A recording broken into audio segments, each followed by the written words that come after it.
Well, the author of the wildly successful novel Luckiest Girl Alive is speaking out this morning and revealing some surprising truths about her bestseller, and Hoda's following that story. Hoda, good morning. Good morning, guys. Jessica Knoll's thriller came out last May. It sold more than 450,000 copies. Well, now Knoll says one of the pivotal moments in her book was actually based on her own real-life experience.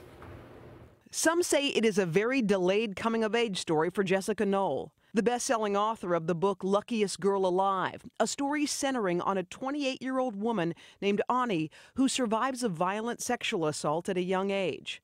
A book labeled fiction until now. It really killed me to see the looks on these women's faces when I would say, oh no, I just made it up, and I just never wanted to see that look on anyone's face again. And now Knoll is revealing she didn't make it all up. Writing in a new essay titled What I Know, published on Lenny, a newsletter and website for young women, Knoll describes how the horrific scene in her novel came from her fragmented memories of a party where she says she was sexually assaulted by multiple men.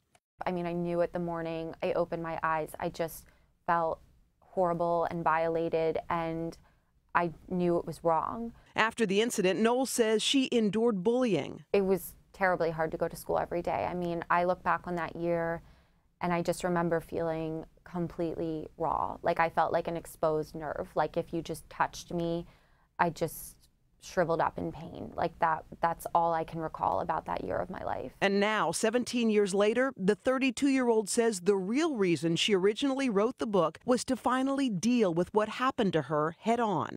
There was always a part of me when I was 15 that, despite everything, I just had this faith in myself that, like, I was going to be okay and that I was going to make something of myself. And I think what I would say to her is just, you're right. You're going to be okay.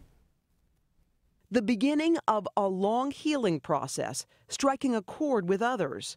Reese Witherspoon, whose production company is working on the book's film adaptation, saying on Twitter, "Moved by my friend."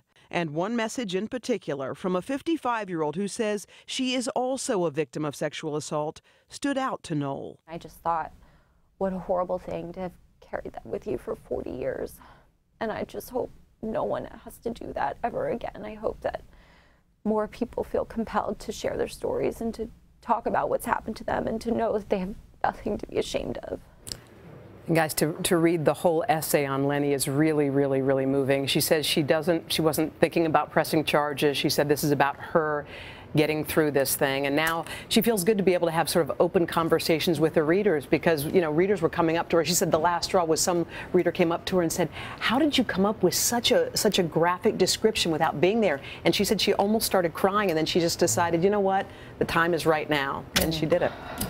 Wow. I mean, just to see that journey of how she came to terms with it, and now she's ready to talk about it. But it takes a lot of bravery. Sure does. All right, Hoda, thank you very much.